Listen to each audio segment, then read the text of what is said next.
Réutiliser des ressources suivant leurs droits, citer ces sources. Dans cette séquence, nous allons apprendre à réutiliser des créations en respectant les droits associés, puis nous verrons comment citer correctement nos sources. On peut vouloir partager une vidéo trouvée sur Internet, ou insérer une image dans un diaporama après l'avoir recadré, ou bien ajouter une musique à sa propre vidéo. Avons-nous les droits pour l'usage souhaité? Partage de la ressource telle quelle, inclusion dans notre propre création, ou diffusion après modification. Si la ressource est sous droit d'auteur strict, il faut l'autorisation de l'auteur, sauf dans le cadre des exceptions. Dans tous les autres cas, domaine public ou licence de libre diffusion, le partage et la réutilisation à l'identique sont toujours permis, ainsi que les modifications, sauf pour une licence comportant une clause ND qui interdit les œuvres dérivées.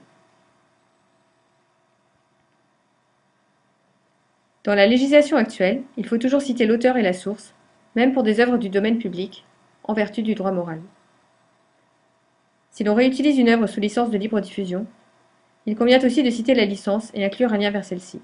Cela prouve qu'on détient les droits, et cela permet d'entretenir le cercle vertueux de la libre rediffusion.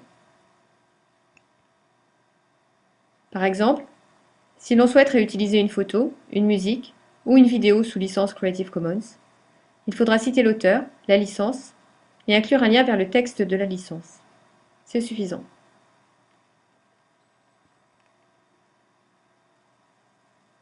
On peut également souhaiter citer un court extrait d'une œuvre, dans ses propres documents, au titre de l'exception de courte citation.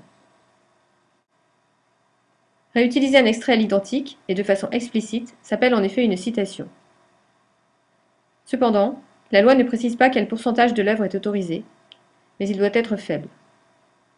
De plus, le cas des images, musiques et vidéos est plus litigieux que celui des textes.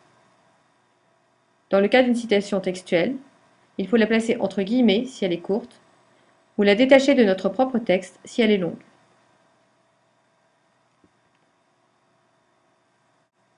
Par ailleurs, même si l'on ne réutilise pas une ressource, mais qu'on s'en est inspiré pour son œuvre, il faut toujours citer ses sources, c'est-à-dire indiquer leur référence, sorte de carte d'identité de la ressource. Dans un contexte non professionnel, il est d'usage d'indiquer seulement l'adresse web URL de la ressource. Cependant, cet élément est insuffisant. Il faudrait citer l'auteur. De plus, les URL sont parfois incompréhensibles.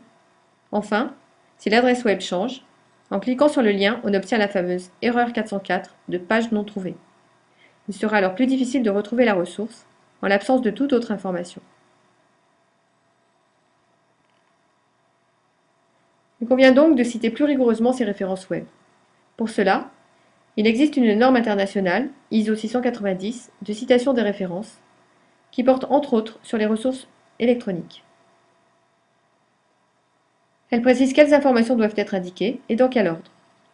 En toute rigueur, il faut consigner l'auteur, le titre de la ressource, indiqué entre crochets en ligne, le nom du site et son éditeur, la date de mise à jour, la date de consultation, et enfin, donner au moins une adresse d'accès avec la mention disponible sur Internet. Cette citation complète est indispensable pour des documents professionnels, par exemple des travaux académiques.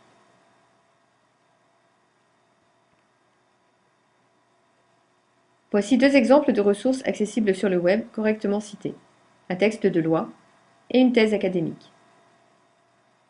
Bien entendu, suivant le contexte, une citation des références web plus informelles pourra suffire.